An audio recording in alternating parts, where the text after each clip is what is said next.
নমস্কার বন্ধুরা, আমার চ্যানেলের আরও একটি নতুন রেসিপিতে আপনাদের সবাইকে স্বাগত।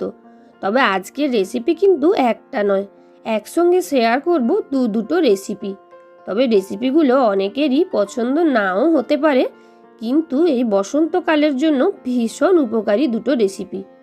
দুটো তেঁতো শাকের রেসিপি, যেগুলো এই বসন্তকালে আমাদের শরীরের জন্য ভীষণ উপকারী। দেখো, এই প্রথমটা নিয়েছি আমি গিমে শাক। অনেকেই চেনো, আবার অনেকেই না চিনতে পারো। মাঠে ঘাটে হয়ে থাকে আর এর স্বাদটা তেতো। তবে আজকে আমি যেভাবে রেসিপিটা রান্না করব, এভাবে রান্না করলে এই শাকের স্বাদ অনেকটাই তেতো ভাবটা অনেকটাই কমে যাবে। আর বাচ্চা থেকে বড় সকলেই পছন্দ করবে খেতে। কেন কি, তেতোর জন্যই মেনলি মানুষ খেতে চায় না। তবে এভাবে বানালে তেতো ভাবটাও কমে যাবে, সঙ্গে খাবারের যে গুণটা অবশ্যই বজায় থাকবে। দেখো, প্রথমে গিমে শাকগুলোকে আমি একটু বেছে রেখেছিলাম। গিমে শাক তোমরা বাজার থেকে এভাবে বাছাও কিনতে পারো, কিংবা এভাবে বাজার থেকে একদম শেকড় সমেত এনে ছাড়িয়ে এভাবে নিতে পারো। প্রথমে তেলের মধ্যে ভালো করে ধুয়ে রাখা প্রায় 2 মুঠো মতন গিমে শাক দিয়ে অল্প তেল দিয়ে নেড়ে চেড়ে হালকা ভেজে তুলে রাখলাম। আর শাক বেশ অনেকটা নিয়েছিলাম, তোমরা দেখেছো। আর ভেজে নেওয়ার পর একদম একটুখানি হয়ে যায়। তারপর দেখো, কড়াইতে সর্ষের তেল দিয়ে ভেজে নিচ্ছি কয়েকটা বড়ি। এখানে আমি নিয়েছি কুমড়োর বড়ি। এই রান্নায় কুমড়োর বড়িটা ইউজ করলে খেতে অনেক বেশি সুন্দর লাগে। দেখো, বড়িগুলো লাল করে ভেজে তুলে নিচ্ছি। তারপর ওই তেলেই দিয়ে দিলাম আমি প্রায় 1.5 খানা মতন কুচনো পেঁয়াজ।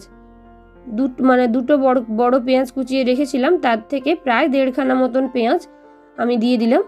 ভালো করে নেড়ে চেড়ে নিচ্ছি পেঁয়াজটাকে। একদম খুব বেশি লাল করে ভাজার দরকার নেই। দেখো, পেঁয়াজটা নেড়ে চেড়ে ভাজা হয়ে গেছে প্রায়। এবার এর মধ্যে দিয়ে দেব আমি কুচি করে কেটে রাখা কাঁচা লঙ্কা, 3টে চেরা কাঁচা লঙ্কা, সামান্য হলুদের গুঁড়ো, অল্প একটুখানি লঙ্কার গুঁড়ো, অবশ্যই স্বাদ বুঝে, আর নুন সামান্য, আর টমেটো কুচি। আর অবশ্যই যেহেতু তেতো রান্না, তাই একটু ঝালঝাল হলে ভালোই লাগে। খুব ভালো করে এবার সব মশলাগুলোকে কষিয়ে নিচ্ছি। আর টমেটোটাও দেখো একদম গলে গেছে। এবার এর মধ্যে দিয়ে দেব আমি ওই ভেজে রাখা গিমে শাকগুলো। খুব ভালো করে নেড়ে চেড়ে মিশিয়ে নিচ্ছি। আর বন্ধুরা, বলেছিলাম যে তেতোটা অনেকটাই কমে যাবে, তার কারণটা তোমরা আশা করি বুঝতে পারছো। এই যে বেশ অনেকটা টমেটো, পেঁয়াজ, এইসব কারণেই তেতো অনেকটাই কমে যায়। দেখো, খুব ভালো করে মশলাগুলো কষিয়ে নেওয়ার পর এর সঙ্গে দিলাম আমি প্রায় 2 চা চামচ মতন বেটে রাখা সর্ষে, পাতলা করে বেটে রাখা। ভালো করে নেড়ে চেড়ে নিয়ে ওপর থেকে ছড়িয়ে দিলাম আমি ভাজা বড়িগুলোকে হাত দিয়ে ভেঙে টুকরো করে ওপর থেকে ছড়িয়ে দিয়েছি। এবার মাঝারি আঁচে ভালো করে নেড়ে চেড়ে এই যে সামান্যটুকু রস আছে ওটা শুকিয়ে নেওয়ার পালা। দেখো, খুব ভালো করে শুকিয়ে চারদিক দিয়ে তেল তেল বেরিয়েছে। গিমে শাক একদম রেডি। আর বন্ধুরা, তোমরা এটা বানিয়ে গরম ভাতের সঙ্গে খেয়ে দেখতে পারো, অপূর্ব লাগে। আর যেহেতু তেতো অনেকটাই কমে যায়, তাই বাচ্চা বড় সকলেই পছন্দ করবে। আর বন্ধুরা, এই বসন্তকালে যেহেতু বিভিন্ন ধরনের রোগ বিসুখ হয় হাওয়া বাতাস চেঞ্জের কারণে, তো এই সময় এই তেতো জাতীয় খাওয়া ভীষণই উপকারী। চলো, দ্বিতীয় রেসিপিটা তোমাদের সঙ্গে শেয়ার করি। দ্বিতীয় রেসিপিটা অনেকেরই পরিচিত। দ্বিতীয় রেসিপিটা হলো নিম বেগুনের রেসিপি। আমরা সবাই জানি নিম বেগুন আমাদের শরীরের জন্য কতটা উপকারী। তবে এই তেতোর কারণেই বাচ্চা, অনেক বড় মানুষ আছে খেতেই চায় না। তবে চলুন, আজকের রেসিপিটা একটু অন্যভাবে বানাবো, যাতে সবাই খেতে পছন্দ করে। তার জন্য দেখো, প্রথমে নিম পাতাগুলোকে ধুয়ে অল্প তেল দিয়ে ভেজে তুলে রেখে নিচ্ছি। চাইলে তোমরা এটা তেল ছাড়া শুকনো কড়াইতেও ভেজে তুলে রাখতে পারো। তারপর দেখো, কড়াইতে তেল দিয়ে দিলাম কাঁচা লঙ্কা একটা, একটু কেটে ছোট টুকরো করে দিয়ে দিচ্ছি অল্প একটু 5 ফোড়ন। এবার দিয়ে দিচ্ছি আমি কেটে রাখা আলু আর বেগুনগুলো। একটু আলু যদি এই নিম বেগুনের মধ্যে দেওয়া যায়, তবে নিম বেগুনের স্বাদটাই কিন্তু একটু তেতো কমে যায়। আর তবে যাদের সুগার থাকে, তারা এই আলুটা অবশ্যই অ্যাভয়েড করার চেষ্টা করবেন। সামান্য নুন, অল্প একটু হলুদের গুঁড়ো দিয়ে খুব ভালো করে নেড়ে চেড়ে এটাকে আমি ঢাকা দিয়ে রান্না হতে দেব, যাতে আলু আর বেগুনগুলো খুব তাড়াতাড়ি রান্না হয়ে যায়, সেদ্ধ হয়ে যায়।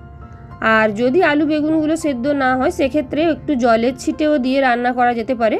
দেখো, আলু অনেকটা সেদ্ধ হয়ে গেছে, আর বেগুন যেহেতু একদম সঙ্গে সঙ্গেই সেদ্ধ হয়ে যায়, তাই দেখো বেগুন একদম নরমই হয়ে গেছে। তবু আর একবার এটাকে আমি ঢাকা দিয়ে রাখবো আলুটা একদম সুসেদ্ধ হওয়ার জন্য। দেখো, আলুটা একদম সুসেদ্ধ হয়ে গেছে, আশা করি তোমরা দেখেই বুঝতে পারছো। আর বেগুনগুলোও বেশ নরম হয়ে গেছে। ভালো করে নেড়ে চেড়ে এবার এটাকে আমি মিশিয়ে নিচ্ছি। দেখো খুব সুন্দর করে আলু বেগুনগুলো একদম মাখো মাখো করে মিশিয়ে নেওয়ার পর এর মধ্যে দিয়ে দিচ্ছি আমি ভেজে রাখা নিম পাতাগুলো, হাত দিয়ে গুঁড়ো করে দিয়ে দিলাম।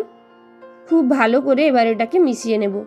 কতটা সহজ বলো বন্ধুরা রেসিপিটা, কিন্তু এভাবে বেগুনের সঙ্গে যদি অল্প একটু আলু মিশিয়ে দেওয়া যায় সেক্ষেত্রে তেতোটা কিন্তু অনেকটাই কমে যায়। আর যারা একেবারেই নিম পাতা পছন্দ করো না তারা এইভাবে বানিয়ে খেয়ে দেখতে পারো, মানে বেশ কিছুটা হলেও তেতোটা কমে, কিন্তু শরীরের উপকারেও কাজে আসে, বিশেষ করে এই বসন্তকালের সময়। তো দেখো কত সহজে রেসিপিটা বানিয়ে নেওয়া গেল, আর কোনো কিছুই না, আমার নিম বেগুন রেসিপি একদম রেডি। তো বন্ধুরা এই বসন্তের দুটো সুন্দর রেসিপি নিম বেগুন আর গিমে শাকের রেসিপিটা তোমাদের কেমন লাগলো অবশ্যই জানিও। আর অবশ্যই এই উপকারী দুটো রেসিপি বাড়িতে বানিয়ে বাচ্চা থেকে বড় সকলেই খাওয়ার চেষ্টা করবেন। তো বন্ধুরা রেসিপি ভালো লাগলে বন্ধুদের সঙ্গে শেয়ার করে দিতে একদমই ভুলে যেও না। আর এই ধরনের আরও নতুন নতুন রেসিপি পেতে আমার নতুন বন্ধুরা ঝটপট চ্যানেলটাকে সাবস্ক্রাইব করে আমার পাশে থাকার অনুরোধ তোমাদের সবার কাছে রইল। আসছি নতুন কোনো রেসিপি নিয়ে, ততক্ষণের মতন সবাইকে টাটা।